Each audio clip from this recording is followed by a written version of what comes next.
এখন রয়েছে প্রতিসরণ। প্রতিসরণ মানে কি? প্রতিফলন মানে কি? কোনো একটা মাধ্যমে আলো এসে পড়লো বা সেই মাধ্যমেই ফিরে চলে গেল, কোনো একটা তলে প্রতিফলিত হয়, এটাকে বলা হয় প্রতিফলন।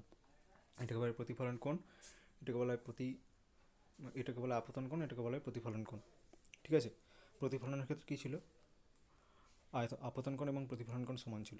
এরপর আমাদের জানতে হবে প্রতিসরণ কী। প্রতিসরণ মানে হচ্ছে একটা মাধ্যম থেকে আরেকটা মাধ্যমে যাবে। ঠিক আছে, একটা মাধ্যম থেকে আরেকটা মাধ্যমে যখন গেল তাকেই বলা হচ্ছে আমাদের প্রতিসরণ। এর ক্ষেত্রে কী হয়? ঘনতর মাধ্যম আর লঘুতর মাধ্যম কাকে কাকে বলা হয়? লঘুতর মাধ্যম বলা হয় আলোর সাপেক্ষে যেটা লঘু, এবং আলোর সাপেক্ষে যেটা ঘন সেটা হচ্ছে ঘনতর মাধ্যম। মানে কি? আলোর সাপেক্ষে লঘু মানে কি? যা আলোর গতিবেগ যেখানে বেশি সেটাকে বলা হচ্ছে লঘুতর মাধ্যম, এবং আলোর গতিবেগ যেখানে কম সেটাকে বলা হচ্ছে ঘনতর মাধ্যম। আলোর স্পিড যেখানে বেশি সেটা হচ্ছে লঘুতর মাধ্যম আলোর সাপেক্ষে, তার সাপেক্ষে আলোর গতিবেগ যখন কম হবে তখন তাকে বলা হবে ঘনতর মাধ্যম। ঠিক আছে। তো এখানে যেরকম দেখা গেল, আর এক্ষেত্রে কি দেখা যায়? ধরলাম এটা একটা তল, এটা একটা মাধ্যম, এটা একটা মাধ্যম, এটা হচ্ছে বায়ু, এটা হচ্ছে জল। এটা হচ্ছে আলোর সাপেক্ষে লঘুতর মাধ্যম বায়ুটা, আর ঘনতর মাধ্যম বায়ুর সাপেক্ষে আলোর সাপেক্ষে ঘনতর মাধ্যম হচ্ছে জল। তার মানে কী হবে? বায়ুতে আমাদের স্পিড বেশি হবে আলোর, আর জলে আলোর স্পিড কম হবে।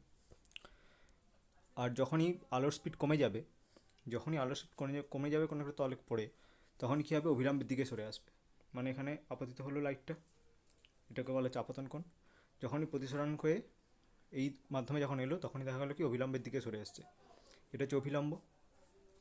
যেইখানে আপতিত হয়েছে, যেই বিন্দুতে আপতিত হয়েছে সেখানে যে লম্বটা টানা হলো সেটাই হচ্ছে অভিলম্ব। অভিলম্বের দিকে সরে আসবে যখন ঘনতার মাধ্যমে ঢুকবে। ঠিক আছে। আবার একই রকমভাবে যখন ঘনতর মাধ্যম থেকে লঘুতর মাধ্যমের দিকে যাবে তখন কী হয়ে যাবে? অভিলম্ব থেকে দূরে সরে যাবে।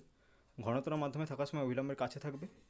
এর ক্ষেত্রে আপতন কোণ কোনটা? এটা হচ্ছে ঘনতর মাধ্যম থেকে লঘুতর মাধ্যমের দিকে যাচ্ছে আলোটা, ঘনতর মাধ্যম থেকে এসে পড়ে লঘুতর মাধ্যমে আলোটা চলে যাচ্ছে। এর ক্ষেত্রে আপতন কোণটা ছোট হবে আর প্রতিসরণ কোণটা বড় হবে, কারণ এটা ঘনতর মাধ্যম থেকে লঘুতর মাধ্যমে যাচ্ছে।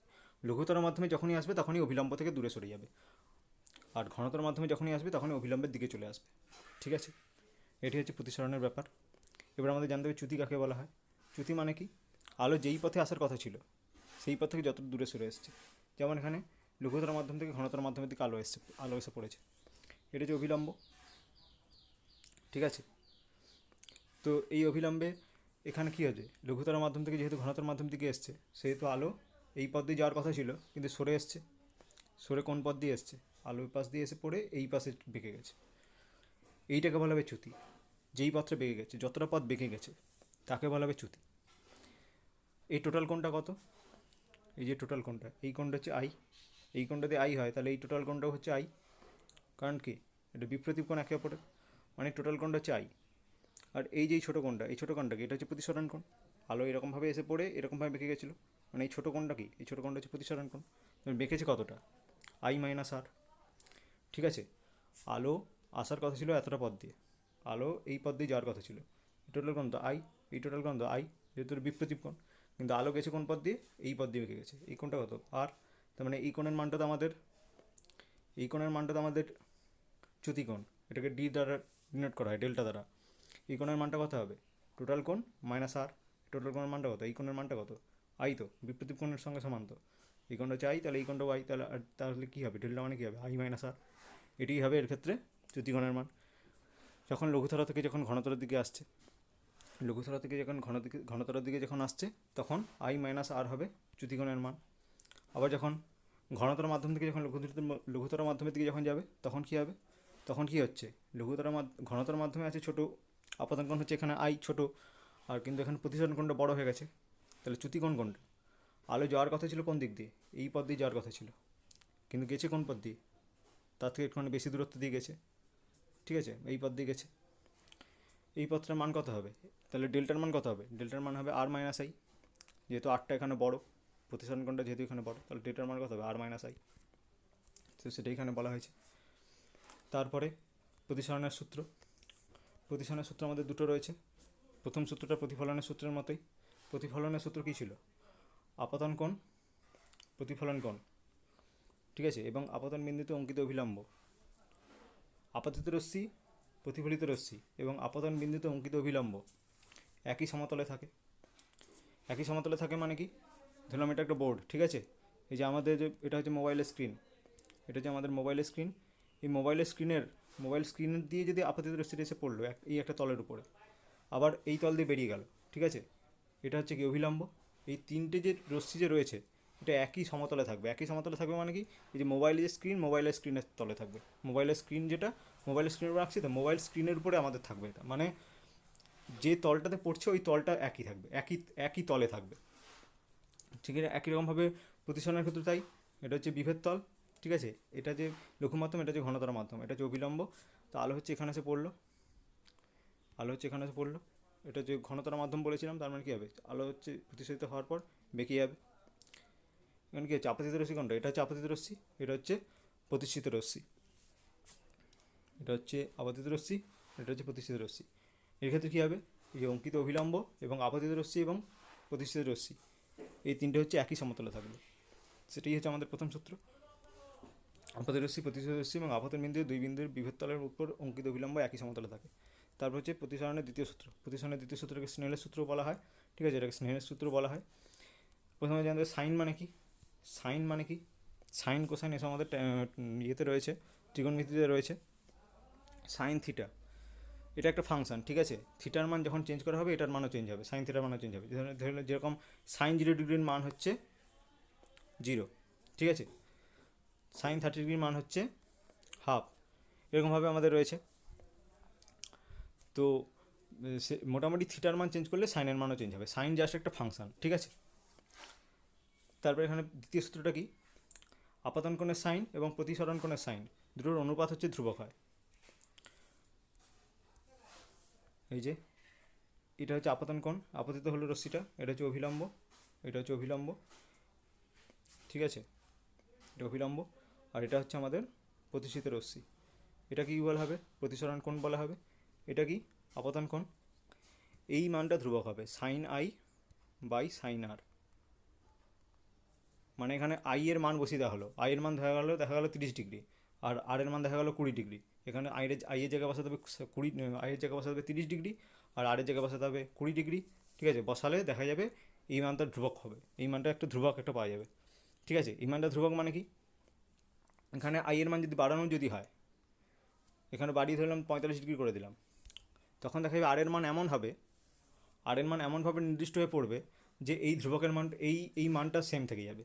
সাইন আই বাই সাইন আর, ধরে নিলাম একটু উদাহরণ দিয়ে বোঝানো হচ্ছে, ধরে নিলাম এটা এসে পড়েছে 20 ডিগ্রি কোণে এসে পড়েছে, তারপর প্রতিষ্ঠিত হয়ে গেছে 10 ডিগ্রিতে, তখন দেখা গেলো কি sine i by sine r সমান কী হবে, sine 20 degree by sine 10 degree. এখন আমি আপতন কোণটাকে বাড়িয়ে দিলাম, 45 ডিগ্রি করে দিলাম, ঠিক আছে, তখনও প্রতিসরণ কোণটাও বেড়ে যাওয়ার কথা, প্রতিসরণ কোণটাও বেড়ে যাবে। কিন্তু দেখা যাবে কি এই যে অনুপাত যেটা হবে, ধরলাম প্রতিসরণ কোণটা হচ্ছে থিটা, এখানে আমাদের অনুপাতটা কত বেরিয়েছে, sine 20 degree by sine 10 degree, কিছু একটা মান বেরিয়েছে, ধরে নিলাম এর মানটা কিছু একটা বেরিয়েছে 1.3 ধরে নিলাম বেরিয়েছে। এখানে 45 ডিগ্রি কোণে যখন ফেলবো তখন এটা একটা কিছু একটা সামথিং কিছু একটা থিটা দিয়ে বেরোবে, দেখা যাবে sine 45 degree by sine theta, এই ভ্যালুটা দেখা যাচ্ছে 1.3 আসবে, ঠিক আছে। মানে এই বিভেদ তলের মধ্যে যে কোনোই পড়ুক না কেন মোটামুটি এমনভাবে প্রতিষ্ঠিত হবে রশ্মিটা যাতে এই ভ্যালুটা সমান থেকে যায়, ঠিক আছে, মানে আপতন কোণের সাইন বাই প্রতিসরণ কোণের সাইনটা ধ্রুবক থেকে যাবে ওই বিভেদ তলের ক্ষেত্রে। তো এটাই হচ্ছে দ্বিতীয় সূত্র।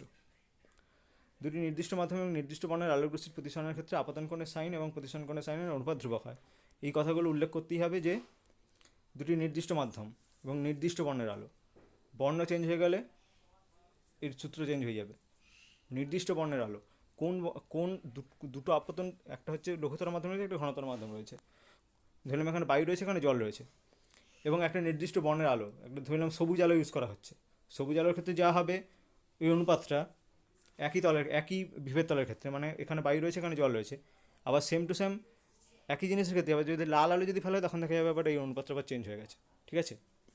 আর এই যে অনুপাতটা যে বেরোচ্ছে এটাকে আমরা ডিনোট করে দিই মিউ দ্বারা, ঠিক আছে, আর এটাকেই বলে আমাদের প্রতিসরাঙ্ক। আপতন কোণের সাইন বাই প্রতিসরণ কোণের সাইন, এটাকেই বলে আমাদের প্রতিসরাঙ্ক। কিন্তু এই সূত্রটা একটা জায়গাতে ফেল করে যায়, যখন হচ্ছে অভিলম্বের সঙ্গে একদম 0 ডিগ্রি কোণ করে যখন পড়ে, এটা হচ্ছে অভিলম্ব। ঠিক আছে, এর সাথে সাথে একদম গা বেয়ে যদি আলো যদি পড়ে, তাহলে কী হবে, একদম ডাইরেক্ট এরকমভাবে বেরিয়ে যাবে। কোনো ধরনের আপাতন কোনো 0 ডিগ্রি, প্রতিসরণ কোনো 0 ডিগ্রি, কিন্তু কী হবে, আলোর গতিবেগটা চেঞ্জ হবে। ঠিক আছে, আলোর গতিবেগটা চেঞ্জ হবে। আর প্রতিসরাঙ্ক মানে কি? প্রতিসরাঙ্ক মানে এটা দিয়ে তো একটা তো বলা গেলই, আপাতন কোণের সাইন বাই প্রতিসরণ কোণের সাইন, এটা হচ্ছে বলা হবে প্রতিসরাঙ্ক। এবং দ্বিতীয় আরেকটা কীভাবে বলা যায়, দুটি মাধ্যমের গতি মানে আলোর গতিবেগের অনুপাত। ঠিক আছে, ধরে নিলাম এটা হচ্ছে কোনো একটা শূন্য, এটা হচ্ছে বায়ু মাধ্যম। ঠিক আছে, এটা হচ্ছে জল। এখানে আলোর গতিবেগ 3 × 10⁸, আর জলের ভিতরে আলোর গতিবেগ 2 × 10⁸ ধরলাম। তাহলে আমাদের অনুপাতটা কী হবে, মানে প্রতিসরাঙ্কটা কী হবে, এটা বাই এটা, এই মাধ্যমে আলোর বেগ বাই এই মাধ্যমে আলোর বেগ, বায়ু মাধ্যমে আলোর বেগ বাই জলের মাধ্যমে আলোর বেগ, কাটাকাটি হয়ে যাবে, 10⁻10⁸ কেটে যাবে, 3/2। এটা হচ্ছে আমাদের হয়ে যাবে প্রতিসরাঙ্ক। এটা এইভাবেও করেও নির্ণয় করা যায়, মানে আলোর গতিবেগের অনুপাত নির্ণয় করা যায়, অথবা কীভাবে নির্ণয় করা যায়, এইরকম আপাতন কোণের সাইন বাই প্রতিসরণ কোণের সাইন করে। মানে এখানে বায়ু রাখলাম, এখানে জল রাখলাম, এখানে অভিলম্ব, এখানে ধরলাম লাল আলো দিচ্ছি, ধরলাম এখানে আমি লাল আলো দিচ্ছি, লাল হয়ে যাবে, প্রতিষ্ঠিত হলো, প্রতিষ্ঠিত হয়ে অভিলম্বের দিকে কিছুটা বেঁকে গেল। এখানে আপাতন কোণের sine, sine i by sine r, sine by sine r করলে দেখা যাবে একটা ধ্রুবক একটা পাওয়া যাবে, ওটা হচ্ছে প্রতিসরাঙ্ক। এইভাবে করে নির্ণয় করা যায়।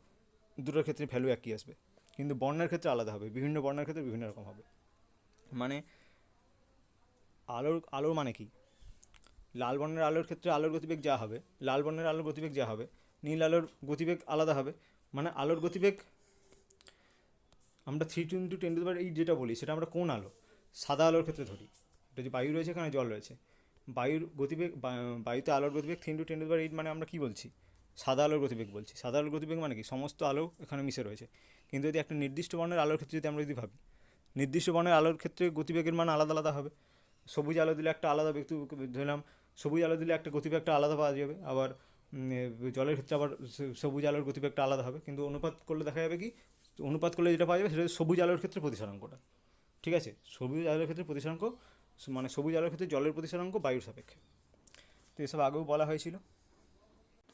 তো এরপর আমাদের আরেকটা জিনিস বুঝতে হবে, সেটা হচ্ছে প্রতিবর্তিতা নীতি। প্রতিবর্তিতা নীতি মানে কি, প্রতিফলনের সময়। ঠিক আছে, ধরলাম এখান থেকে আলো এসে পড়লো, এরকমভাবে প্রতিষ্ঠিত হয়ে গেল। আলো কোন দিক থেকে এসে পড়ছে, আলো এইভাবে করে এসে পড়ছে, এইভাবে করে বেরিয়ে যাচ্ছে। প্রতিবর্তিতার নীতি বলে কি, যে অভিমুখ যদি চেঞ্জ যদি করে দেওয়া হয়, তাহলে আলো সেম পথে রিটার্ন করে যাবে। মানে আলো তো এই পাশ থেকে এসে পড়ে এই পাশে বেরিয়ে গেছে, এরকমভাবে এসে পড়ে এরকমভাবে বেরিয়ে গেছে। এখন গতিপথ যদি চেঞ্জ যদি করে দেওয়া হয়, মানে আলো যদি এরকমভাবে এসে যদি পড়ে, তাহলে কোন দিক দিয়ে বেরোবে, এরকমভাবে বেরিয়ে যাবে। এরকমভাবে যদি এসে যদি পড়ে, তাহলে এরকমভাবে বেরিয়ে যাবে। এটি হচ্ছে আলোর প্রতিবর্তিতা নীতি। প্রতিসরণের ক্ষেত্রে সেই একই রকমই হবে। ধরে নিলাম এটা হচ্ছে একটা তল, এটা হচ্ছে একটা মাধ্যম, এটা হচ্ছে একটা মাধ্যম। আলো হচ্ছে এরকমভাবে এসে পড়লো, এরকমভাবে এসে প্রতিষ্ঠিত হলো।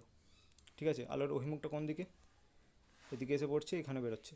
এবার অভিমুখ যদি চেঞ্জ যদি করে দেওয়া হয়, অভিমুখ যদি এই দিক থেকে যদি এদিকে নিয়ে যায়, তাহলে কী হবে, এদিক থেকে নিয়ে গেলে আলো হচ্ছে এরকমভাবে এসে পড়ে এরকমভাবে বেরোবে। মানে জাস্ট উল্টে যায়। ঠিক আছে, মানে আলোর গতিবেগ চেঞ্জ করে দিলে আলো সেম পথে রিটার্ন করে যাবে, সেম পথ দিয়ে যাবে। এটি হচ্ছে আলোর প্রতিবর্তিতা নীতি। তো এরপর আছে আমাদের আয়তাকার কাঁচের স্ল্যাবে আলো প্রতি আয়তাকার কাঁচের স্ল্যাব মানে কি, এরকম টাইপের দেখতে। ঠিক আছে, এটাকে আমরা ভাবছি, এটি কোনো একটা তলকে আমরা ভাবছি। ঠিক আছে, এরকমভাবে। তো আলো হচ্ছে এখানে এসে পড়লো এরকমভাবে, এটা এখানে রয়েছে কি কাঁচ, এখানে রয়েছে কি বায়ু।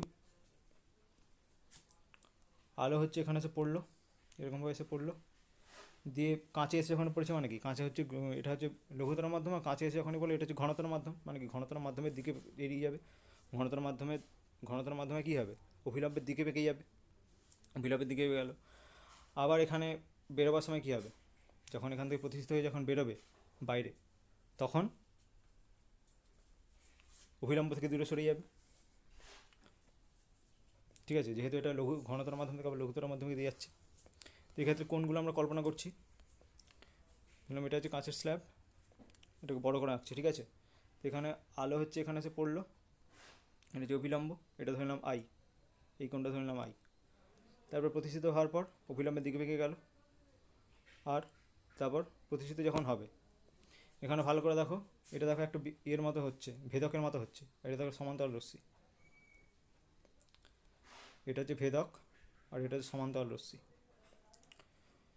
ঠিক আছে, তার মানে এটা যদি আর হয়, মানে এটাকেও হতে হবে আর, এটাও হয়ে যাবে আর এটা যদি আর হয়ে যায়, তাহলে আলোর প্রতিবর্তিত নীতি অনুযায়ী দেখো এখানে আই কোণে যখন পড়েছে তখন আর কোণে এসে এখান দিয়ে বেরিয়েছে, মানে এখানে যখন আর কোণে এসে এখন পড়বে, এখানে কোন কোণে বেরোনোর কথা, আই কোণে বেরোনোর কথা। এটা হচ্ছে আলোর প্রতিবর্তিত নীতি অনুযায়ী। আলোর প্রতিবর্তিত নীতি কী বলা হয়েছিল, উল্টে দিলেও সেম থাকে, মানে ধরলাম এটা একটা এখানে আই কোণে এসে পড়লো, এখানে আই কোণে এসে পড়লো আর বেরিয়ে গেল কোন কোণে, আর কোণে। তাহলে এখানে যদি আর কোণে এসে যদি পড়ে আলো এই তল দুটোর মধ্যে, কিন্তু আর কোণে এসে যদি আলো যদি পড়ে, বেরোবে কোন কোণে, আই কোণে। ঠিক আছে,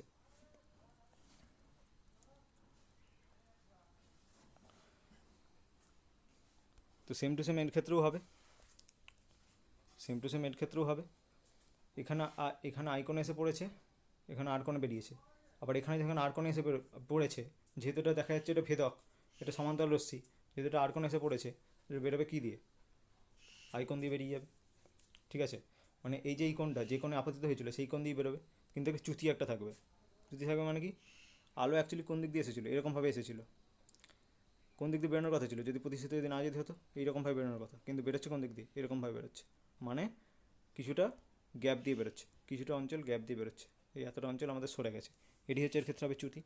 এখানে এখানে কোনো চ্যুতি কোণ নেই, কিন্তু সরে গেছে জিনিসটা, কিছুটা এলাকা সরে গেছে। তারপর হচ্ছে আছে আমাদের প্রিজম। প্রিজম মানে কি, প্রিজম হচ্ছে এরকম টাইপের দেখতে হবে, অনেকগুলো তল নিয়ে তৈরি, বেশ কয়েকটা কাঁচের কয়েকটা তল এরকমভাবে মিশিয়ে তৈরি করা হয়েছে। এর কয়েকটা সংজ্ঞা রয়েছে। প্রতিসারক তল কাকে বলা হবে, এই যে এই দুটো তল হচ্ছে প্রতিসারক তল, এটা একটা প্রতিসারক তল আর এটা একটা প্রতিসারক তল, যেখান দিয়ে মেনলি আলো ঢুকবে এবং আলো যেখান দিয়ে বেরোবে সেই দুটো হচ্ছে প্রতিসারক তল। তারপর হচ্ছে প্রান্তরেখা কাকে বলা হবে, এই যে উপরের এটা হচ্ছে প্রান্তরেখা। তারপর প্রধানচ্ছেদ কাকে বলা হবে, এটা হচ্ছে প্রিজম, এই যে প্রিজম, এটা কেটে দেওয়া হলো, মাঝামাঝি যদি কেটে যদি দেওয়া হয় তাহলে কী হবে, যে যে অংশটা পাওয়া যাবে, এই যে এই অংশটা, এই যে এই অংশটা, এটাই কি, এটাই হচ্ছে প্রধানচ্ছেদ। তো সেগুলো এখানে বলা রয়েছে ছবি এঁকে। এরপর আমাদের প্রধানচ্ছেদে আলো কীভাবে আপতিত হয় সেটা আমরা দেখব। এটা হচ্ছে একটা প্রধানচ্ছেদ, মানে কি প্রিজম একটা ছিল, তাকে জাস্ট কেটে দেওয়া হয়েছে, কেটে দিলে কীরকম তল পাওয়া যাবে, এরকম একটা ত্রিভুজের মতো তল পাওয়া যাবে কিনা, তাকে বলা হচ্ছে প্রধানচ্ছেদ। এবার আমরা দেখব যে প্রিজমের ক্ষেত্রে আলো পড়লে কীরকমভাবে যায় সেই জিনিসটা আমরা প্রধানচ্ছেদের কাছে দেখব। মানে ধরলাম এটা একটা প্রিজম রয়েছে, তো এই তলে একটা যদি আলোক রশ্মি যদি ফেলা হয় এর প্রতিসারক তল কি ওপাশে বেরোবে, ওপাশে প্রতিষ্ঠিত হয়ে বেরোবে। তো এখানেও একই রকমভাবে প্রধানচ্ছেদে মানে কি, ওই প্রধানচ্ছেদে দেখা হচ্ছে মানে প্রিজমে কীরকমভাবে বেরোচ্ছে সেটা আমরা দেখছি। এটা হচ্ছে আমাদের প্রিজমের তলটা, এটা প্রিজমকে কেটে দেওয়া হয়েছে, এটা হচ্ছে প্রধানচ্ছেদটা, আলোক রশ্মি এসে ফেলা হলো, এই যে আলোক রশ্মি এখানে ফেলে দেওয়া হলো, এটা যে অভিলম্ব, এটা কি আপতন কোণ। এবার প্রতিষ্ঠিত হওয়ার পর কী হবে, প্রিজমটা কি কাঁচ দ্বারা তৈরি, মানে কি এটা হচ্ছে লঘুতর মাধ্যম, এটা হচ্ছে ঘনতর মাধ্যম, ঘনতর মাধ্যমে কী হবে, আলোটা অভিলম্বের দিকে বেঁকে যাবে, যদি অভিলম্বের দিকে বেঁকে গেছে, তারপর এই তলে এসে পড়লো, এই তলে এসে পড়লো, তারপরে এখানে একটা অভিলম্ব টানলাম, তারপর কী হবে, প্রতিষ্ঠিত হওয়ার পর অভিলম্ব থেকে দূরে সরে যাবে, যেহেতু আবার বায়ুর মাধ্যমে চলে যাচ্ছে, যেহেতু আবার লঘুতর মাধ্যমে চলে যাচ্ছে, তাই তো। তো এখানে আমরা কোণগুলোর নাম দিলাম, ধরলাম এই যে এটা হচ্ছে I1 কোণ, ঠিক আছে, আপাতন কোণটা হচ্ছে I1 কোণ, প্রতিসরণ কোণটা হচ্ছে R1 কোণ, এটা হচ্ছে R1, তারপরে এখানে পড়েছে যেটা সেটা হচ্ছে R2 কোণ, এটা হচ্ছে R2 কোণ, আর বেরিয়েছে কোণ দিয়ে, এই যে এটা হচ্ছে I2, হচ্ছে I2। এবার আমাদের দেখতে হবে যে এটা হচ্ছে I2, ঠিক আছে। এবার আমাদের দেখতে হবে যে আমাদের চ্যুতিটা কাকে হবে, চ্যুতিটা কত হবে, চ্যুতি মানে কি, কতটা এলাকা বেঁকে গেছে, কতটা কোণ বেঁকে গেছে।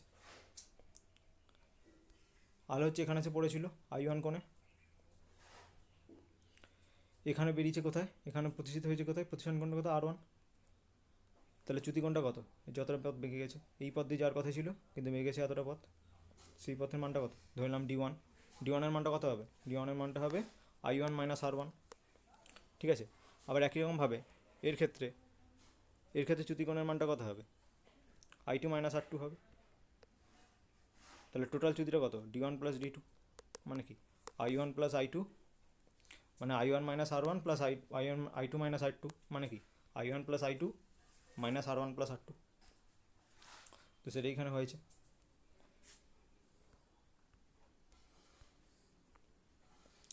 সেটা এখানে হয়েছে। তারপরে আরেকটা জিনিস দেখো, এই যে এখানে এই কোণের মানটা কত? এই কোণের মানটা হচ্ছে r1, আর এই কোণের মানটা কত? r2। আর এই যে এই ত্রিভুজটার ক্ষেত্রে এই কোণটাকে বলা হয় এ, ঠিক আছে, এটাকে বলা হবে, এটাকে এ কোণ বলা হয় বা শীর্ষকোণ।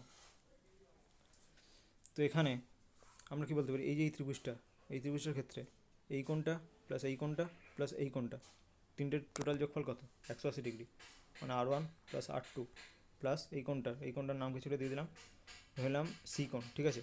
r1 plus r2 plus C equals to কত? 180 ডিগ্রি। আবার দেখো, এটা তো একটা কি চতুর্ভুজ, ঠিক আছে। এই চতুর্ভুজে কী হবে? এই কোণ প্লাস এই কোণ, এই দুটো কোণের সমষ্টি কত হবে? 180 ডিগ্রি হওয়ার কথা। মানে কি সি প্লাস এ, এই যে এই সি কোণ প্লাস এই কোণ মানে কত? 180 ডিগ্রি। তার মানে এখানে বসিয়ে দিলাম 180 ডিগ্রি, আমরা কী বসাতে পারি? সি প্লাস এ বসিয়ে দিতে পারি। মানে কি r1 plus r2 plus C equals to C plus A বসিয়ে দিতে পারি। 180 ডিগ্রি আমরা সি প্লাস এ বসিয়ে দিয়েছি। r1 plus r2 plus C সমান কত ছিল? 180 ডিগ্রি ছিল। r1 plus r2 plus C equals to 180 degree ছিল। এখানে সি সমান এখানে সি প্লাস এ বসিয়ে দিতে কার জায়গায় 180, কারণ আমরা কী বেরিয়েছে? সি প্লাস এ সমান বেরিয়েছে 180 ডিগ্রি, মানে 180 ডিগ্রি আমরা কী বসিয়ে দিয়েছি? সি প্লাস এ বসিয়ে দিয়েছি। দিয়ে কী হচ্ছে? সি আর সি কেটে যাচ্ছে, মানে কী হলো? r1 plus r2 is equal two এ। তো সেটাই এখানে হয়েছে, সেটা এখানে প্রমাণ করে দেখিয়েছে, r1 plus r2 equals to এ। এবার আমাদের ডেল্টা সমান কত বেরিয়েছে? i1 plus i2 minus r1 plus r2। এবার r1 প্লাস r2 জায়গায় আমরা কী বসাতে পারি? এ বসিয়ে দিতে পারি। তো সেটাই এখানে বসিয়ে দেওয়া হয়েছে, delta equal to i1 plus i2 minus A. এবার আমাদের রয়েছে চ্যুতিকোণ এবং আপতন কোণের মধ্যে সম্পর্ক। যায় যে আপতন কোণের মান যে অভিলম্বের দিকে সঙ্গে সরাসরি যখন পড়লো, মানে অভিলম্ব দিয়ে যখন পড়লো 0 ডিগ্রি ইয়ে করে, মানে অভিলম্ব দিয়ে যখন গেল, তখন যে পরিমাণ চ্যুতি হবে, আপতন কোণ যখন বাড়ানো যখন হবে তার তুলনায় চ্যুতি কমতে থাকবে। আরও আপতন কোণ যখন বাড়ানো হবে তখন আরও চ্যুতি কমবে, একটা জায়গায় গিয়ে সর্বনিম্ন হয়ে যাবে। তবে আবার যখন আপতন কোণ যখন বাড়তে যখন থাকবে, তখন দেখা যাবে কি চ্যুতির মান আবার বাড়তে থাকবে। তো সেটাই এখানে প্রকাশ করা হয়েছে এই গ্রাফটার দ্বারা। যে আপতন কোণ এপাশে ডিনোট করা হয়েছে, এখানে চ্যুতি কোণ ডিনোট করা হয়েছে। আপতন কোণ মানে 0 ডিগ্রি, তখন কিছু একটা চ্যুতি ছিল। আপতন কোণ যখন বাড়ানো যখন হচ্ছে তখন চ্যুতি কমতে থাকছে, আবার আপতন কোণ যখন বাড়ানো হচ্ছে তখন চ্যুতি কমতে থাকছে, ঠিক আছে। আবার আপতন কোণ যখন বাড়ানো যখন থাকছে তখন চ্যুতি কমে যাচ্ছে, একটা সময় গিয়ে দেখা যাচ্ছে কি চ্যুতি হচ্ছে সর্বনিম্ন হয়ে যাচ্ছে। আপতন কোণ যখন হয়ে গেল, আপতন কোণ যখন এতটা তখন চ্যুতি কোণ সর্বনিম্ন। তবে আবার যখন আপতন কোণ আরও যখন বাড়ানো থাকছে তখন আবার দেখা যাচ্ছে চ্যুতি কোণ আবার বাড়তে থাকছে। আবার আপতন কোণ যখন বাড়ানো হচ্ছে তখন আবার চ্যুতি বাড়তে থাকছে, আবার আপতন কোণ বাড়ানো তখন আবার চ্যুতি বাড়তে থাকছে। মানে আপতন ধীরে ধীরে বাড়ানো হচ্ছে 0 ডিগ্রি থেকে, চ্যুতি কোণ ধীরে ধীরে কমছে, দিয়ে একটা কোণে এসে সর্বনিম্ন হয়ে গেল। তবে আবার যখন বাড়ানো হচ্ছে তখন আবার চ্যুতি বাড়তে থাকছে। গ্রাফটা কীরকম হয়? এরকম ধরনের গ্রাফ হয়, ঠিক আছে। আর এটাকে বলা হবে ন্যূনতম চ্যুতির অবস্থান। যেইখানে রাখলে যে এইটাকেই বলা হবে ন্যূনতম চ্যুতির অবস্থান। যেই আপতন কোণে আমাদের চ্যুতি কোণটা সর্বনিম্ন হচ্ছে সেটাকে বলা হচ্ছে ন্যূনতম চ্যুতির অবস্থান। আর এটাকেই বলা হচ্ছে আমাদের আই ডেল্টা লেখচিত্র। আই মানে কি আপতন কোণ, ডেল্টা মানে কি চ্যুতি কোণ। আপতন কোণ এবং চ্যুতি কোণের মধ্যে সম্পর্ক, তাই না আই ডেল্টা লেখচিত্র। এই একটা মাত্র অবস্থানেই আমাদের চ্যুতির মান সর্বনিম্ন হয়। কিন্তু এই মানটা বিভিন্ন বর্ণের আলোর ক্ষেত্রে বিভিন্ন রকম হয়। লাল বর্ণের আলোর ক্ষেত্রে আলাদা হবে, সবুজ বর্ণের আলোর ক্ষেত্রে আলাদা হবে, একই প্রিজমের ক্ষেত্রেই, ঠিক আছে। ন্যূনতম চ্যুতির মানটা কার উপর ডিপেন্ড করে? কোন কোণে পড়ছে তার উপর ডিপেন্ড করছে, এবং কোন বর্ণের আলো তার উপর ডিপেন্ড করছে, দুটোর উপরেই ডিপেন্ড করছে। তারপর আছে আমাদের লেন্স মানে কি? দুটো গলিয়ে তলের অংশ, এটা একটা গোলক, ঠিক আছে। স্বচ্ছ প্রতিসরণ মাধ্যম মানে কি? যে প্রতিসরণ যে হচ্ছে একটা মাধ্যম থেকে একটা মাধ্যমে যাচ্ছে, ধরলাম দুটো কাঁচের বল, ঠিক আছে, এর একটা অংশ নিলাম, এর একটা অংশ নিলাম, দিয়ে দুটোকে যোগ করে দিলাম, ঠিক আছে। তাহলে যে জিনিসটা পাওয়া যাবে সেটাই হচ্ছে লেন্স, দুটো প্রতিসরক তলের অংশ, ঠিক আছে। এটা একটা কাঁচ, এই অংশ আর এই অংশকে যোগ করে দিলাম, তাহলে যে অংশটা পাওয়া গেল তাকেই বলা হচ্ছে আমাদের লেন্স। লেন্স হচ্ছে দু ধরনের হতে পারে, উত্তল লেন্স আর অবতল লেন্স। উত্তল লেন্স মানে কি? যার হচ্ছে মাঝখানেটা সরু আর মাঝখানটা মোটা এবং দুই প্রান্ত সরু, তাকে বলা হচ্ছে উত্তল লেন্স। অবতল লেন্স কাকে বলা হবে? মাঝখানে যেটা হচ্ছে সরু এবং দুই প্রান্ত হচ্ছে মোটা, তাকে বলা হচ্ছে অবতল লেন্স। শুধুমাত্র এইগুলোই যে উত্তল লেন্স, এগুলোই যে অবতল লেন্স তা নয়, উত্তল লেন্সের মধ্যে আরও বিভিন্ন প্রকারভেদ রয়েছে। যেমন কি 3 ধরনের উত্তল লেন্স রয়েছে এখানে দেখানো হয়েছে। উভতল উত্তল লেন্স, উভতল উত্তল লেন্স মানে কি দুদিকই উত্তল। এটা হচ্ছে সমতল উত্তল লেন্স, সমতল প্লাস উত্তল, একদিকটা হচ্ছে সমতল আর একদিকটা হচ্ছে উত্তল, এটা হচ্ছে সমতল উত্তল। আর এটা হচ্ছে অবতল উত্তল, মানে কি একদিকটা হচ্ছে অবতল আর একদিকটা হচ্ছে উত্তল, তাহলে হচ্ছে অবতল উত্তল। একই রকমভাবে অবতল লেন্সেরও 3টে ভাগ রয়েছে, 3টে ভাগ এখানে দেখানো হয়েছে। এই যে এটা হচ্ছে অবতল অবতল লেন্স, দুপাশটাই অবতল, অবতল লেন্স। এটা কি সমতল অবতল, একদিক সমতল একদিক অবতল। এটা কি উত্তল অবতল লেন্স, উত্তল প্লাস অবতল। এই দিকটা হচ্ছে উত্তল আর এই দিকটা হচ্ছে অবতল। প্রথমে কোন নামটা থাকে? এখানে দুটো জিনিস রয়েছে দেখো, একটাকে বলা হচ্ছে উত্তল অবতল লেন্স, আরেকটাকে বলা হচ্ছে অবতলোত্তল লেন্স। দুটোর মধ্যে পার্থক্য কী? অবতলোত্তল লেন্স মানে কি একদিকটা অবতল আরেকদিকটা উত্তল, আর উত্তল অবতল মানে কি একদিকটা উত্তল আরেকদিকটা অবতল। কিন্তু দুটোর মধ্যে মেন পার্থক্যটা কী? দুটোই তো একই জিনিস দিয়ে তৈরি হচ্ছে, একদিকটা উত্তল একদিকটা অবতল, কিন্তু একটাকে আমরা বলছি উত্তল অবতল এবং আরেকটাকে বলছি আমরা অবতল উত্তল। একটাকে আমরা বলছি উত্তল অবতল, আরেকটাকে আমরা বলছি অবতলোত্তল। এরকম কেন? দুটোর ক্ষেত্রে মেন পার্থক্যটা কী? দেখো, যেটা হচ্ছে বড় হবে, যেটা বড় হবে সেটা তার নামটা আগে থাকবে। দেখো এখানে কোন পার্টটা বড়? এটা হচ্ছে অবতল পার্ট, অবতল পার্টটা থেকে ছোটো, এর বক্রতা ব্যাসার্ধ থেকে ছোটো হবে, ঠিক আছে, এর বক্রতা ব্যাসার্ধ থেকে ছোটো হবে। কিন্তু এর ক্ষেত্রে দেখো এর বক্রতা ব্যাসার্ধ কত হবে? এর বক্রতা ব্যাসার্ধ এর তুলনায় বড় হবে। যারটা বড় হবে তারটা সামনে থাকবে, যার বক্রতা ব্যাসার্ধ বড় হবে তার নামটা সামনে থাকবে। তাই না? এটা কী বলা হবে? এই যে লেন্সটা যেটাকে এর মতো দেখতে, তার কোন পার্টটা বড়? উত্তল পার্টটা বড়, এর নামটা কী হবে? উত্তলের নামে হবে। প্রথমে থাকবে উত্তলের নাম, যেহেতু এর বক্রতা ব্যাসার্ধ বড়, যেহেতু এটা বড় একটা গোলকের অংশ, এর নামটা কী হবে? তাই না উত্তল অবতল লেন্স। কিন্তু যখন হবে অবতল পার্টটা যখন বড়, যেমন আগেরটাতে, মানে এইটাতে, এটা দেখো এখানে কোন পার্টটা বড়? এটা হচ্ছে অবতল পার্ট, অবতল পার্টের বক্রতা ব্যাসার্ধ, অবতল পার্টটা দেখো বড় একটা গোলকের অংশ, কিন্তু উত্তল পার্টটা দেখো ছোটো একটা গোলকের অংশ, ঠিক আছে। মানে কি এর বক্রতা ব্যাসার্ধটা তো বড়, অবতল লেন্সের ক্ষেত্রে বক্রতা ব্যাসার্ধটা বড়, কিন্তু উত্তল লেন্সের ক্ষেত্রে বক্রতা ব্যাসার্ধটা ছোটো। তার মানে এখানে নামটা কার নামে হবে? অবতলের নামে হবে। মানে প্রথমে থাকবে অবতলের নাম, প্রথমে রইল অবতলের নাম, তারপরে রয়েছে উত্তলের নাম, তার নামটা কী হয়েছে? অবতলোত্তল লেন্স। তাই এটাকে বলা হচ্ছে অবতলোত্তল লেন্স। যেটা বড়, যেটা বড়, যার বক্রতা ব্যাসার্ধটা বড় তার অনুযায়ী নামকরণটা হয়, ঠিক আছে। যেমন এটাকে বলা হচ্ছে সমতলোত্তল লেন্স, প্রথমে রাখা হচ্ছে সমতল, তারপরে রাখা হচ্ছে উত্তল। কারণটা কি? সমতল যে অংশটা সেটা কোন গোলকের অংশ? একটা বিশাল বড় একটা গোলকের অংশ, একটা অসীম মাপের একটা গোলকের অংশ, ঠিক আছে, যার বক্রতা ব্যাসার্ধ অনেক দূরে অবস্থিত, ঠিক আছে। কিন্তু উত্তল লেন্সে কী হবে? ছোটো একটা গোলক, তাই জন্য উত্তলের নামটা পরে আসছে, ঠিক আছে। যার বক্রতা ব্যাসার্ধটা বড় তার নামে নামকরণ হবে। এটি হচ্ছে পার্থক্য উত্তলাবতল লেন্স এবং অবতলাবতল লেন্সের সঙ্গে।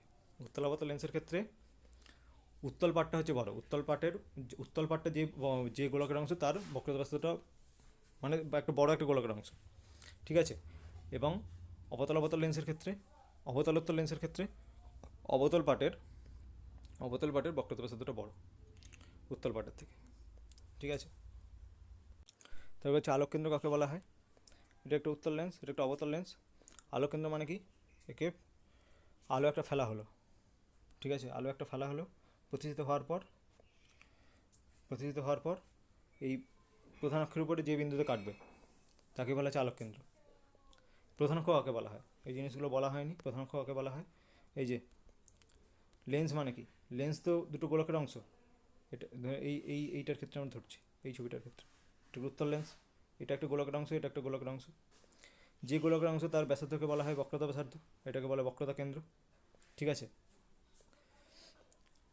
ঠিক একই রকম যেরকম দর্পণে যেরকম ছিল, এটা যে গোলকের অংশ তার ব্যাসার্ধটাকে বলা হয় বক্রতা ব্যাসার্ধ এবং এই কেন্দ্রটাকে বলা হয় বক্রতা কেন্দ্র। এটার ক্ষেত্রে একই রকম, এটা হচ্ছে বক্রতা কেন্দ্র। এই দুটো বক্রতা কেন্দ্রকে যোগ করলে যে রেখাটা পাওয়া যায় তাকে বলা হচ্ছে প্রধান অক্ষ। একই রকমভাবে অবতল লেন্সের ক্ষেত্রেও এই ব্যাসার্ধকে বলা হচ্ছে বক্রতা ব্যাসার্ধ, যে গোলকের অংশ তার ব্যাসার্ধকে বলা হচ্ছে বক্রতা ব্যাসার্ধ, এটা যে গোলকের অংশ তার ব্যাসার্ধকে বলা হচ্ছে বক্রতা ব্যাসার্ধ। আর দুটো বক্রতা কেন্দ্রকে যোগ করলে যে রেখাটা পাওয়া যায় তাকে বলা হচ্ছে প্রধান অক্ষ, ঠিক আছে। এবার আমাদের জানতে হবে আলোক কেন্দ্র কাকে বলা হয়। আলোক কেন্দ্র মানে কি? প্রতিষ্ঠিত হওয়ার পর প্রধান অক্ষকে যে বিন্দুতে কাট করছে তাকে বলা হচ্ছে আলোককেন্দ্র। এটা হচ্ছে উত্তর লেন্স, এটা হচ্ছে একটা উত্তর লেন্স। আলোকরশ্মি এসে পড়লো, প্রতিষ্ঠিত হলো, বেরিয়ে গেল, প্রধান অক্ষকে যে বিন্দুতে কাট করলো তাকেই বলা হচ্ছে আলোককেন্দ্র। একরকমভাবে এই অবতল লেন্স, অবতল লেন্স এই যে প্রধান অক্ষ, আলোকরশ্মি এসে পড়লো, ঠিক আছে, প্রতিষ্ঠিত হলো, প্রতিষ্ঠিত হলো, দিয়ে বেরিয়ে গেল, যে বিন্দুতে কাট করলো প্রধান অক্ষে এটা হচ্ছে প্রধান অক্ষ, প্রধান অক্ষকে যে বিন্দুতে কাট করলো তাকেই বলা হচ্ছে আলোককেন্দ্র। এবার পাত্র লেন্স কাকে বলা হয়? যার ক্ষেত্রে কোনো ধরনের চ্যুতি হবে না। যেরকম এদের ক্ষেত্রে কী হচ্ছে, ধরুন আমি এই ছবিটা অবতল লেন্সের ক্ষেত্রে, এটা হচ্ছে প্রধান অক্ষ, আলোকরশ্মি এখানে এরকমভাবে এসে পড়লো, তার মানে কি অভিলম্বটা কীরকমভাবে রয়েছে? অভিলম্বটা এরকমভাবে রয়েছে, যখনই প্রতিষ্ঠিত হবে তখন কী হবে? অভিলম্বের দিকে সরে যাবে, অভিলম্বের দিকে সরে গেল, দিয়ে একটুখানি বেঁকে গেল, বেঁকে যাওয়ার পর তারপর আবার যখন বেরোবে তখন এরকমভাবে বেরোবে, ঠিক আছে। এক্ষেত্রে কী দেখা যাচ্ছে? একটুখানি বেঁকে যাচ্ছে, তাই তো, প্রতিষ্ঠিত হচ্ছে, প্রতিষ্ঠিত হওয়ার সময় একটুখানি বেঁকে যাচ্ছে। কিন্তু এর ক্ষেত্রে কী হবে? পাতলা লেন্সের ক্ষেত্রে হবে কোনো ধরনের বাঁকাবাঁকির কোনো সিন নেই, একদম ডাইরেক্ট আসবে, ডাইরেক্ট করে বেরিয়ে যাবে, একদম ডাইরেক্ট বেরিয়ে যাবে। তারপর যে বিন্দু কাট করবে তাকে বলা হচ্ছে এর ক্ষেত্রে আলোককেন্দ্র, ঠিক আছে। একই রকমভাবে উত্তর লেন্সের ক্ষেত্রে এরকম একদম ডাইরেক্ট বেরিয়ে যাচ্ছে, কোনো ধরনের বাঁকাবাঁকির কোনো সিন নেই। এখানে দেখো বাঁক ছিল, আলোকরশ্মি এরকমভাবে পড়েছিল, তবে এরকমভাবে বেঁকেছিল, তবে এরকমভাবে বেরিয়েছিল। কিন্তু পাতলা লেন্সের ক্ষেত্রে বাঁকাবাঁকির কোনো সিন নেই, সেটা এখানে বলা হয়েছে। কোনো রকম চ্যুতি হয় না। চ্যুতি হয় না মানে কি? চ্যুতি মানে কি? যেই পত্র বেঁকে যাচ্ছে তাকেই বলা হচ্ছে চ্যুতি। আলোকরশ্মি এই পাশ দিয়ে যাওয়ার সময় এই পাশ দিয়ে এরকমভাবে বেরোনোর কথা ছিল, কিন্তু বেরোচ্ছে কোন দিক দিয়ে? এরকমভাবে বেরোচ্ছে, সেটা হচ্ছে চ্যুতি। পথ একটা যেই পথে আসার কথা সেই পথ দিয়ে যাচ্ছে না, সেটাকে লেখা আছে সংজ্ঞা। পাতলা লেন্সের ক্ষেত্রে আলোককেন্দ্র হলো প্রধান অক্ষের উপর অবস্থিত এমন একটি বিন্দু যার মধ্যে দিয়ে আলোকরশ্মি গেলে তার কোনো চ্যুতি হয় না, তার কোনো রকম চ্যুতি হয় না। এটা কার ক্ষেত্রে? পাতলা লেন্সের ক্ষেত্রে, ঠিক আছে। তারপর হচ্ছে অপসারী ক্রিয়া এবং অভিসারী ক্রিয়া। প্রিজম মানে কি? আগে আমাদের প্রিজমের কাজ একটা দেখতে হবে। এটা হচ্ছে প্রিজম, প্রিজমের একটা প্রধান ছেদ আমরা ধরলাম। প্রিজমে যদি আলোকরশ্মি এরকমভাবে যদি এসে পড়ে, এরকমভাবে লম্ব হবে, তাহলে আলোকরশ্মি কীরকমভাবে যায়? এরকমভাবে বেঁকে যায়, ঠিক আছে। সেই জিনিসটা এখানে কাজে লাগানো হয়। এটা হচ্ছে লেন্স মানে কি, উত্তল লেন্স মানে কি? এটা হচ্ছে অনেকগুলো প্রিজমের অংশ, অনেকগুলো প্রিজমের অংশ। এই প্রিজমগুলো এরকমভাবে ভাবো, এটা একটা প্রিজম রয়েছে আর এটা একটা প্রিজম রয়েছে, দুটোকে যোগ করে দেওয়া হয়েছে। আলোকরশ্মি এরকমভাবে এসে পড়লো, দিয়ে বাঁকবার সময় কীরকমভাবে বাঁকবে? এরকমভাবে বাঁকবে। আবার আলোকরশ্মি এখানে এরকমভাবে এসে পড়লো, বাঁকবার সময় কীরকমভাবে বাঁকবে? এরকমভাবে বাঁকবে। দিয়ে কী হচ্ছে? কোনো একটা জায়গায় মিট করছে, কোনো একটা জায়গায় দুটো রশ্মি এসে মিট করে যাচ্ছে। এরকম অসংখ্য রশ্মি আসবে, এখানে এরকম রশ্মি আসবে, এখানে এরকমভাবে বেঁকে যাবে, এরকমভাবে আসবে, এরকমভাবে বেঁকে যাবে। মানে কি? রশ্মিগুলো এসে পড়ে এখানে মিট করবে, কোনো একটা পয়েন্ট এসে মিট করবে, তাকেই বলা হবে অভিসারী রশ্মিগুচ্ছ, তাকেই বলা হবে অভিসারী রশ্মিগুচ্ছ। এখানে অভিসারী ক্রিয়া দেখাতে পারছে কে? উত্তল লেন্স।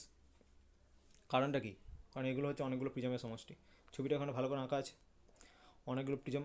দেখো এটা একটা প্রিজম, এটা একটা প্রিজম, এটা একটা প্রিজম রয়েছে, এটা একটা প্রিজম রয়েছে, এটা একটা প্রিজম রয়েছে, ঠিক আছে। এগুলো প্রিজম, কিন্তু এগুলো কিন্তু প্রিজম। প্রিজমগুলো সবগুলো কী করছে? এখানে যে আলোকরশ্মি এখন পড়ছে এরকমভাবে বাঁকিয়ে দিচ্ছে। একরকমভাবে অবতল লেন্সের ক্ষেত্রেও প্রিজমগুলো কীরকমভাবে রয়েছে? প্রিজমগুলো এরকমভাবে রয়েছে, ধরো এরকমভাবে প্রিজমগুলো রয়েছে, ঠিক আছে। এটা একটা প্রিজম, উপরে প্রিজম এরকমভাবে রয়েছে, দ্বিতীয় প্রিজমটা এরকমভাবে রয়েছে। আলোকরশ্মি পড়লে কীরকমভাবে হবে? প্রিজমে যখন আলোক যখন পড়ে এরকমভাবে, যখন আলো যখন পড়ে এরকমভাবে বেঁকে যায়। তো এর ক্ষেত্রে আলো যখন এরকমভাবে যখন পড়বে কোন দিকে বাঁকবে? এরকমভাবে বাঁকবে। এখানে যখন আলো যখন এসে যখন পড়বে তখন কোন দিকে বাঁকবে? এরকমভাবে বাঁকবে। মানে কি? দূরে সরে যাচ্ছে, এটা কি অপসারী ক্রিয়া? সেই জিনিসটা এখানে লেখা আছে। তারপরে লেন্সের ফোকাস, ফোকাস স্তর এবং ফোকাস দূরত্ব, এই সংজ্ঞাটা আমাদের বুঝতে হবে। এরপর কি আমাদের হচ্ছে ফোকাসের সংজ্ঞা। ফোকাস হচ্ছে দু ধরনের হয়, দ্বিতীয় মুখ্য ফোকাস আর প্রথম মুখ্য ফোকাস। দ্বিতীয় মুখ্য ফোকাস মানে কি?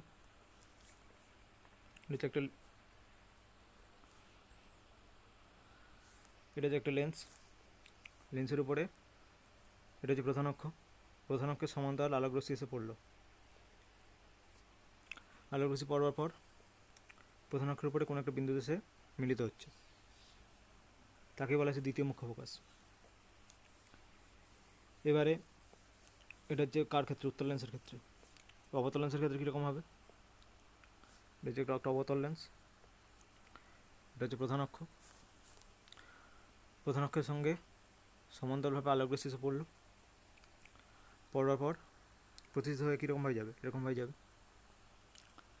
এবার এটাকে পিছন দিকে মেলালে, মানে এই পথটাকে অনুসরণ করলে মনে হবে কি এই বিন্দু থেকে সে মিলিত হচ্ছে বলে মনে হবে। তাকেই বলা হবে দ্বিতীয় মুখ্য ফোকাস। প্রধান অক্ষের উপর একটা বিন্দুতে সে মিলিত হচ্ছে বলে মনে হবে, তাকেই বলা হবে দ্বিতীয় মুখ্য ফোকাস এর ক্ষেত্রে, অবতল লেন্সের ক্ষেত্রে। মানে প্রধান অক্ষের সমান্তরাল আলোক রশ্মি পড়লে যে প্রধান অক্ষের উপরে যে বিন্দুতে মিলিত হয় অথবা মিলিত হচ্ছে বলে মনে হয় তাকেই বলা হয় দ্বিতীয় মুখ্য ফোকাস। এবার আমাদের জানতে হবে প্রথম মুখ্য ফোকাস কাকে বলা হবে। এক্ষেত্রে সংজ্ঞাটা জাস্ট ঠিক উল্টো। দ্বিতীয় মুখ্য ফোকাসের ক্ষেত্রে সংজ্ঞা ছিল প্রধান অক্ষের সমান্তরালে আলোক রশ্মি এসে পড়লে প্রধান অক্ষের উপরে যে বিন্দুতে সে মিলিত হচ্ছে বলে মনে হয় অথবা যে বিন্দুতে সে মিলিত হয়। এখানে লাইনটা কি, প্রথম স্টার্টিংটা হচ্ছে আমরা দেখছি প্রধান অক্ষের সমান্তরালে আলোক রশ্মি আমরা ফেলবো লেন্সে, তাতে প্রধান অক্ষের উপরে একটা বিন্দুতে সে মিলিত হবে অথবা মিলিত হচ্ছে বলে মনে হবে, তাকেই বলা হবে দ্বিতীয় মুখ্য ফোকাস। কিন্তু প্রথম মুখ্য ফোকাসের ক্ষেত্রে সংজ্ঞাটা কি, আমরা প্রধান অক্ষের উপরে একটা পয়েন্টকে ধরবো, যেই পয়েন্ট থেকে আমরা অপসারী আলোক রশ্মি পাঠাবো। এই অপসারী আলোক রশ্মি পাঠানোর পর লেন্সে প্রতিষ্ঠিত হওয়ার পর দেখা যাবে সেটা প্রধান অক্ষের সমান্তরালে আলোক রশ্মিতে পরিণত হয়ে গেছে। ঠিক আছে, যে বিন্দু থেকে আমরা আলোটা পাঠিয়েছিলাম তাকেই বলা হবে প্রথম মুখ্য ফোকাস। ঠিক আছে, একই রকমভাবে অপসারী রশ্মিগুচ্ছের ক্ষেত্রেও যে বিন্দু থেকে অপসৃত হচ্ছে বলে মনে হবে, ঠিক আছে, যেমন এইখান থেকে আলোক রশ্মি এসে ফেললাম, দেখা গেল কি অভিসারী রশ্মিগুচ্ছ এসে ফেললাম, এখানে অভিসারী রশ্মিগুচ্ছ ফেললাম, দেখা যাবে কি প্রতিসরণের পর প্রধান অক্ষের সমান্তরাল হয়ে গেল। প্রধান অক্ষের সমান্তরাল হয়ে গেলে আমরা দেখব যে কোথা থেকে অ্যাকচুয়ালি আলোটা আসছিল। এই যে এখান থেকে আলোটা আসছিল, এখান থেকে আলোটা আসছে বলে মনে হবে, প্রধান অক্ষের উপর একটা বিন্দু থেকে আলোটা আসছে বলে মনে হবে, তাকেই বলা হবে কি প্রথম মুখ্য ফোকাস। সেই সংজ্ঞাটাই দেখে নাও। অবতল লেন্সের প্রধান অক্ষের উপরে একটি নির্দিষ্ট বিন্দু F1 এর দিককে পরিচালিত অভিসারী রশ্মিগুচ্ছ লেন্স দ্বারা প্রতিসরণের পর সমান্তর রশ্মিগুচ্ছে রূপান্তরিত হয়। এই F1 বিন্দুকে অবতল লেন্সের প্রথম মুখ্য ফোকাস বলা হয়। এই যে এই বিন্দুর দিকে যাওয়া রশ্মিগুলো প্রতিষ্ঠিত হওয়ার পর প্রধান অক্ষের সমান্তরাল হয়ে গেল। ব্যাস, দেখতে হবে যে উত্তল লেন্স এবং অবতল লেন্সে প্রতিবিম্ব কীভাবে গঠিত করা যায়, ইমেজ কীভাবে গঠন করা যায়। এখানে একটা উত্তল লেন্স নেওয়া হচ্ছে, প্রথমে আমরা উত্তল লেন্স দেখছি। উত্তল লেন্স নেওয়া হয়েছে, প্রতিবিম্ব গঠনের নিয়মটা কি, সেই ইয়ের মতোই, উত্তল দর্পণের মতোই, উত্তল দর্পণ অবতল দর্পণের মতোই। একটা বস্তুকে রাখা হলো, বস্তু থেকে বহু রশ্মি বেরোচ্ছে, কিন্তু সমস্ত রশ্মিকে আমাদের দেখাবার দরকার নেই, আমাদের একটা দুটো রশ্মি দেখালেই হবে। কোন রশ্মি দেখাতে হবে, এই উপরের তল থেকে একটা রশ্মি আমরা বার করবো প্রধান অক্ষের সমান্তরাল করে, একটা রশ্মি আমরা বার করব, যেটা প্রতিষ্ঠিত হওয়ার পর কী হয়ে যাবে, প্রধান অক্ষের সমান্তরাল কোনো রশ্মি উত্তল লেন্সে প্রতিষ্ঠিত হওয়ার পর কোথা দিয়ে যায়, দ্বিতীয় মুখ্য ফোকাস দিয়ে যায়, তাই না দ্বিতীয় মুখ্য ফোকাস দিয়ে বার করতে হবে, এবং যেটা আলোক কেন্দ্র দিয়ে যেটা যায় তার কোনো প্রতিসরণ হয় না, সেটাই করা হবে। আলোক কেন্দ্র দিয়ে যেটা যাচ্ছে তার কোনো প্রতিসরণ হচ্ছে না। এবারে এই দুটো রশ্মি যেখানে গিয়ে মিলিত হবে সেখান থেকে প্রধান অক্ষের উপরে যে লাইনটা টেনে দেওয়া হলো ওটাই হচ্ছে প্রতিবিম্ব হবে। যেমন এখানে বস্তুটাকে রাখা হয়েছে কোথায়, এটা হচ্ছে F, এটা হচ্ছে 2F ডিস্টেন্স। 2F ডিস্টেন্স মানে কি, C মানে বক্রতা কেন্দ্র। তো F এবং 2F এর মাঝখানে রাখা হয়েছে বস্তুটাকে। তখন কী হবে, আলোক রশ্মি বার করা হলো, উপর থেকে একটা রশ্মি বার করা হলো, সেটা প্রতিষ্ঠিত হওয়ার পর কোথা দিয়ে যাবে, দ্বিতীয় মুখ্য ফোকাস দিয়ে বেরিয়ে যাবে, এবং আলোক কেন্দ্র যেটা যাবে তার কোনো প্রতিসরণ হবে না, হলো না, দুটো গিয়ে একটা জায়গায় মিলিত হলো, এই পয়েন্টে এসে মিলিত হলো, তারপর যুক্ত করে দেওয়া হলো। এটি হচ্ছে প্রতিবিম্বটা কীরকম হবে, অবশিষ্ট হবে এবং বিবর্ধিত হবে। মানে কি, বস্তুটা ছিল ছোট, তার তুলনায় প্রতিবিম্বটা বড় হলো, মানে বিবর্ধিত হলো। এবং অবশিষ্ট হলো মানে কি, বস্তুটা ছিল এই পাশে, প্রধান অক্ষের এই পাশে ছিল বস্তুটা, প্রতিবিম্বটা গঠিত হলো কীরকম, উল্টো। ঠিক আছে, মানে হচ্ছে বিবর্ধিত। এবং এটা কী হবে, সৎ হবে না অসৎ হবে। সৎবিম্ব মানে কি, অসৎবিম্ব মানে কি, সৎবিম্ব মানে হচ্ছে যেটাকে কোনো একটা পর্দাতে ফেলা যায়, এই বস্তুটাকে, এই প্রতিবিম্বটা দেখো পর্দাতে ফেলা যাবে। ঠিক আছে, অ্যাকচুয়ালি রশ্মি এসে মিলিত হয়েছে, দুটো রশ্মি অ্যাকচুয়ালি এসে মিলিত হয়েছে, মানে এটাকে পর্দাতে ফেলা যাবে, তার মানে এটা হবে সৎবিম্ব। অসৎবিম্ব মানে কি, যাকে পর্দায় ফেলা যায় না। ঠিক আছে, তো এখানে অনেকগুলো কেস রয়েছে। ঠিক আছে, উত্তল লেন্সের কয়েকটা কেস রয়েছে। যেমন এখানে একটা কেস হচ্ছে, যদি অসীম থেকে আলোক রশ্মি যদি আসে প্রধান অক্ষের সমান্তরাল রশ্মি একদম অসীম থেকে আসছে, তাহলে কী হবে? প্রতিষ্ঠিত হওয়ার পর দ্বিতীয় মুখ্য ফোকাস এসে মিলিত হবে। ঠিক আছে, ফোকাসের সংজ্ঞা অনুযায়ী এটি বলা যায়। তারপরে এফ এবং টু এফের মাঝখানে থাকলে কীরকম হবে? এফ এবং টু এফের মাঝখানে থাকলে, না এফ এবং টু এফ নয়, প্রথমে হচ্ছে টু এফের যদি দূরে যেই থাকে, টু এফ থেকে যদি দূরে যেই থাকে, এখানে যদি থাকে, তাহলে কী হবে? রশ্মি বানানোর নিয়ম অনুযায়ী ওই যে উপর থেকে একটা রশ্মি বার করা হলো প্রধান অক্ষের সমান্তরাল করে, সেটা প্রতিষ্ঠিত হওয়ার পর কত দিয়ে যাবে? ফোকাস দিয়ে যাবে। এবং আরেকটা রশ্মি আলোক কেন্দ্র দিয়ে বার করার কথা, আলোক কেন্দ্র বার করে দিলাম, মিলিত হবে কোথায়? যেখানে একটা বিন্দুতে এসে মিলিত হলো, রশ্মিটাকে যুক্ত করে দেওয়া হলো, এটা কী হবে? এটাই হবে প্রতিবিম্বটা। এটা বড় না ছোট? বস্তুটা ছিল বড়, তার তুলনায় ছোট প্রতিবিম্ব গঠন হবে। মানে কি? এটা হচ্ছে অবশিষ্ট, এটা হচ্ছে সদ, এবং এর তুলনায় ছোট, বস্তুর তুলনায় ছোট, বস্তুর তুলনায় খর্বকায় প্রতিবিম্ব গঠন হয়েছে। তারপরে হচ্ছে আমাদের রয়েছে, যদি একজন যদি ডাইরেক্ট যদি টু এফে যদি রাখা হয়, একজন যদি টু এফেই যদি রাখা হয়, টু এফে রাখা হলো, টু এফেই প্রতিবিম্ব গঠন হবে। এখান থেকে একটা আলোক বেরোলো, এটা দিয়ে হওয়ার পর ফোকাস দিয়ে গেল, ফোকাস দিয়ে, এবং আরেকটা রয়েছে আলোক কেন্দ্র দিয়ে গেল, মিলিত হলো এখানে, ব্যাস। টু এফ ডিস্টেন্সে যদি বস্তু দিয়ে রাখা হয়, তাহলে মিলিত হবে কোথায়? প্রতিবিম্ব গঠন হবে কোথায়? টু এফেই, এবং এটাও হবে অবশিষ্ট। এটা কিন্তু বিবর্ধিত হবে না, ঠিক আছে, যে বস্তুর আকার এবং প্রতিবিম্বের আকার সেম, এবং এটাও হবে সদ্বিম্ব। তারপরে এইটা যেটা কিছুক্ষণ আগেও যেটা বলা হয়েছিল, object is between F and two F, object is between F and two এফের মাঝখানে থাকলে কী হবে? প্রতিবিম্ব হচ্ছে বড় হবে তুলনায়। তারপরে অবজেক্ট অ্যাট এফ, বস্তু যদি একদম ফোকাসে যদি রাখা হয়, মানে কোথায়? প্রথম মুখ্য ফোকাসে যদি রাখা হয়, এটা হচ্ছে প্রথম মুখ্য ফোকাস, বস্তুকে রাখা হলো, একইভাবে প্রতিবিম্ব গঠন নিয়ম অনুযায়ী রশ্মি বার করা হলো, এটা প্রতিফলিত হওয়ার কী হয়ে যাবে? এটা প্রধান অক্ষ, তো প্রধান অক্ষ সমান্তরাল রশ্মি যাচ্ছে, মানে কি দ্বিতীয় মুখ্য ফোকাস দিয়ে যাবে ফোকাসের সংজ্ঞা অনুযায়ী। এবং আরেকটা রশ্মি কি আলোক কেন্দ্রে যেটা যায়, এটা আলোক কেন্দ্রে বেরিয়ে গেল, তাহলে প্রতিবিম্ব কোথায় গঠন হলো? ইনফিনিটিতে, অসীমে গিয়ে গঠন হবে। ঠিক আছে, তারপরে আরেকটা হচ্ছে এই কেস, যে ফোকাস এবং আলোক কেন্দ্রের মাঝখানে যদি কোনো যদি বস্তু রাখা হয়, ফোকাস এবং আলোক কেন্দ্রের মাঝখানে কোনো একটা বস্তুকে রাখা হলো, তাহলে প্রতিবিম্ব গঠন নিয়ম অনুযায়ী একই রকম, প্রধান অক্ষের সমান্তরাল আলোক রশ্মি বেরোলো, সেটা প্রতিষ্ঠিত হওয়ার পর দ্বিতীয় মুখোপাস দিয়ে গেল, এবং আলোক কেন্দ্র দিয়ে একটা রশ্মিকে বার করলাম, সেটা বাড়ানো হলো বাইরে, এখান দিয়ে চোখ দিয়ে দেখা যদি হয়, তাহলে কোথায় কীরকম হবে, কীরকম মনে হবে? দূর থেকে কোনো একটা বিন্দু থেকে আসছে বলে মনে হবে, এই রশ্মিটা আসছে এখান থেকে মনে হবে, আবার এই রশ্মিটাকে এরকম জায়গা থেকে আসছে বলে মনে হবে। মানে এটা অ্যাকচুয়ালি মিলিত হচ্ছে না, রশ্মিগুলো তো অ্যাকচুয়ালি কীরকমভাবে যাচ্ছে, রশ্মিগুলো এখান দিয়ে এসে এরকমভাবে বেরিয়ে যাচ্ছে, এখান দিয়ে এসে এরকমভাবে বেরিয়ে যাচ্ছে, কিন্তু আমাদের দেখে কী মনে হচ্ছে? দূর থেকে কোনো একটা বিন্দু থেকে আসছে রশ্মি দুটো, এটা কোনো একটা বিন্দু এসে মিলিত হবে, এখানে যে রশ্মিটা হবে এটাই হচ্ছে প্রতিবিম্বটা, এখানে মিলিত হচ্ছে বলে মনে হবে, এটি তাহলে কি এটাই হবে প্রতিবিম্বটা, এখানে যে মিলিত হলো, তারপর প্রধান অক্ষে সব লম্বটা টেনে দেওয়া হলো, এটা হচ্ছে প্রতিবিম্বটা। মানে বস্তুটা ছিল কীরকম?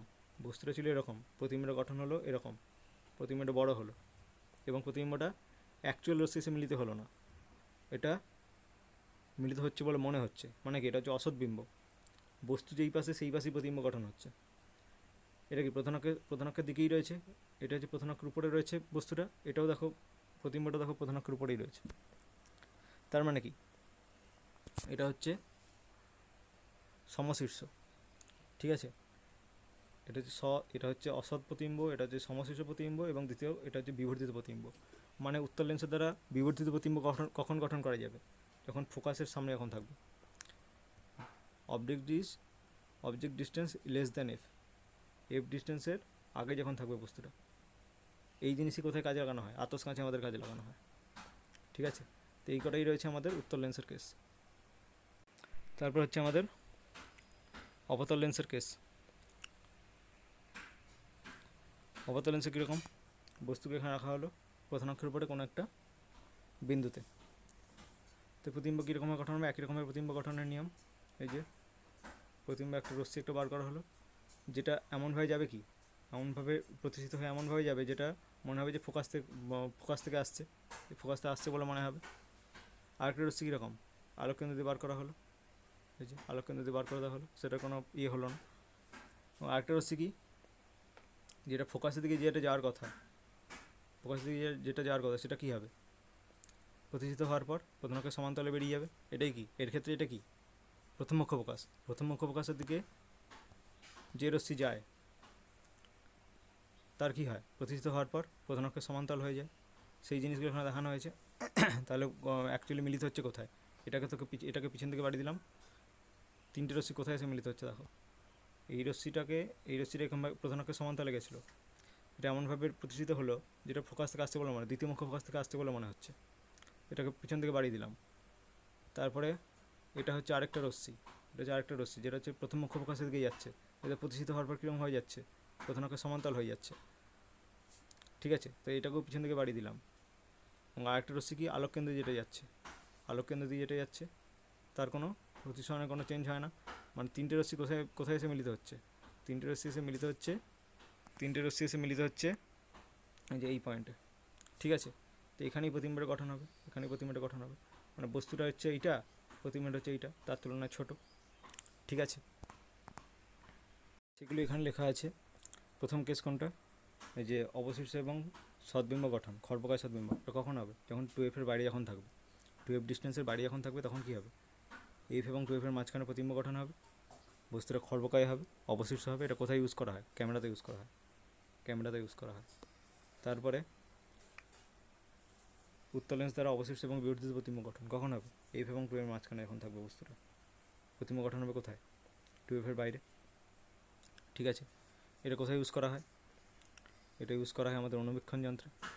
অনুবীক্ষণ যন্ত্রে কী করতে হয়, বড় করে দেখতে হয়, তো অনুবীক্ষণ যন্ত্রে অভিলক্ষ্য তৈরিতে ব্যবহার করা হয়। তারপর উত্তল লেন্সের এটা বলা হয়েছিল কোথায় ইউজ করা হয়, আতস কাঁচে ব্যবহার করা হয়। এই যে আতস কাঁচের সাথে ছোটো ছোটো লেখা পড়তে। বিবর্ধিত প্রতিবিম্ব গঠন হবে কখন, এফ এবং আলোককেন্দ্রের মাঝখানে এখন থাকবে, এফের থেকে কম ডিস্টেন্স এখন থাকবে।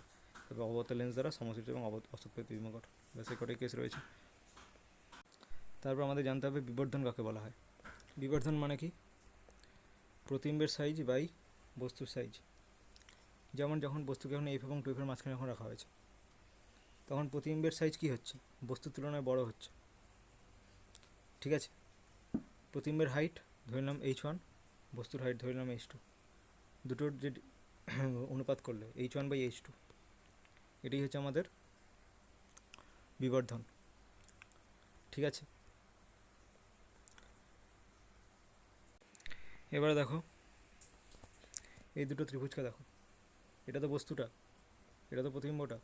এই ত্রিভুজটা কল্পনা করো, এইটা একটা ত্রিভুজ আর এইটা একটা ত্রিভুজ। ঠিক আছে, এটা তো আলোক কেন্দ্র। এই দুটো ত্রিভুজের ক্ষেত্রে এই দুটো ত্রিভুজ কিন্তু সদৃশ ত্রিভুজ।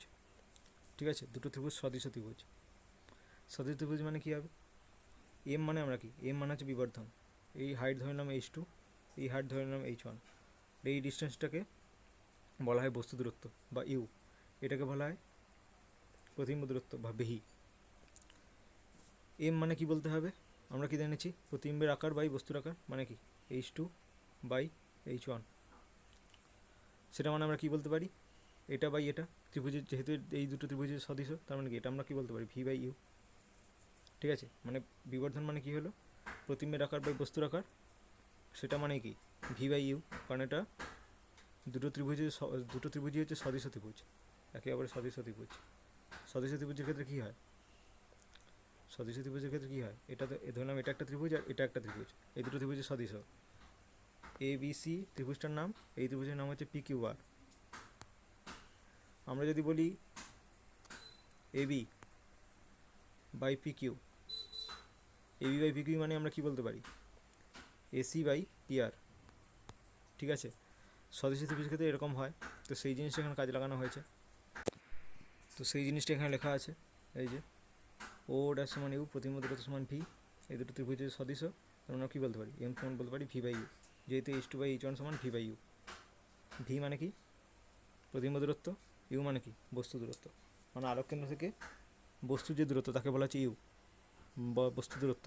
আর ভি মানে কি আলোক কেন্দ্র থেকে প্রতিবিম্ব দূরত্ব, এটাকে বলা হচ্ছে ভি। h2/h1 মানে কি উচ্চতার অনুপাত। তো এবার আমাদের দেখতে হবে যে ক্যামেরার গঠন, সরল ক্যামেরার গঠন করতে আমাদের কোনটা কাজে লাগাতে হবে, এইটা লাগিয়ে আমাদের ক্যামেরা গঠন করা হয় এই পদ্ধতিটা।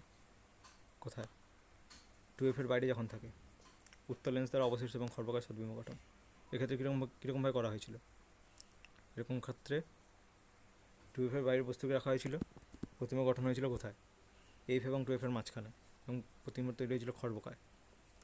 ক্যামেরা কীভাবে গঠন করা হবে, এই যে জাস্ট এই পোর্শনটাকে একটা কালো একটা বক্স দিয়ে ঘিরে দেওয়া হবে, ঠিক আছে। তারপর এখানে একটা ফটোগ্রাফিক প্লেট একটা রেখে দেওয়া হবে, তারপরে কি প্রতিবিম্বটা ফটোগ্রাফিক প্লেটে এসে পড়বে, দিয়ে ওখানেই প্রতিবিম্বটা গঠন হবে। এখানে বস্তুটা রাখা হবে, বস্তুটার একটা উল্টো প্রতিবিম্ব এখানে ফটোগ্রাফিক প্লেটে এসে তৈরি হবে। এটা হচ্ছে সরল ক্যামেরা।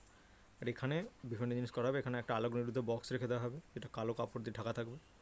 তারপরে কী হবে, সহজে আলো হচ্ছে প্রতিফলন হতে পারবে না, যেহেতু কালো কাপড় দিয়ে ঢাকা আছে। তবে এখানে ডায়াফ্রাম থাকবে, ডায়াফ্রাম দ্বারা কী করা হবে, কতটা আলো ঢুকবে না ঢুকবে সেটা আমরা বিবেচনা করতে পারবো, ঠিক আছে।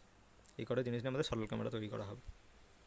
সেই জিনিসটা এখানে দেখো, এই যে এখানে কী রাখা হয়েছে, আলোক নিরুদ্ধ বক্স রাখা হয়েছে। প্রথমে হচ্ছে আলোক নিরুদ্ধ বক্স রাখা হয়েছে, যাতে আলোর ভিতরে কালো রঙ করা হয়েছে, যাতে আলোর প্রতিফলন না হয়। আলোর প্রতিফলন হলে কী হবে, প্রতিবিম্ব গঠন হবে না। এখানে আলো এসে ঢুকে পড়লো, যদি প্রতিফলিত হয়ে বেরিয়ে চলে গেলো, তাহলে কী হবে, প্রতিবিম্ব গঠন হবে না। আলোকে এসে তো মিলিত হতে হবে, এখানে এসে অন্ধকার না হলে, কালো রঙ না করা থাকলে প্রতিফলিত হয়ে যাবে, তার ফলে কী হবে, প্রতিবিম্ব গঠন হবে না।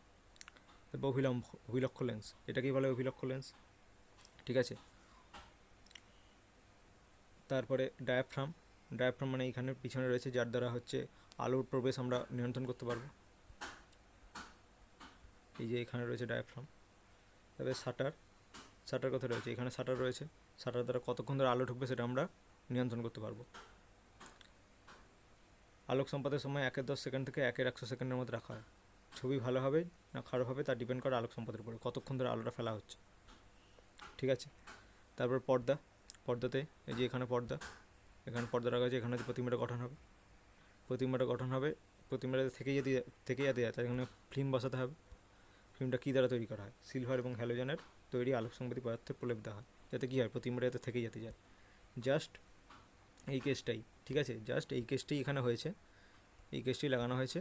জাস্ট ভাবো যে এটাকে একটা আলোক নিরুদ্ধ বক্স রেখে দেওয়া হয়েছে, এখানে হচ্ছে একটা আলোক সংবেদী জিনিস তৈরি করে দেওয়া হয়েছে, যাতে প্রতিবিম্ব এসে যাতে এখানে গঠন যাতে হয়ে যায়। তারপরে এখানে আলোক নিরুদ্ধ বক্স রেখে দেওয়া হয়েছে, মানে কালো রঙ করে দেওয়া হয়েছে, যাতে কী হয়, যাতে প্রতিফলিত যাতে না যেতে হয়, এখানে আলো এসে পড়লে আবার যাতে প্রতিফলিত না যেতে হয়ে যেতে পারে, প্রতিবিম্বটা এখানে যাতে গঠিত যাতে হয়।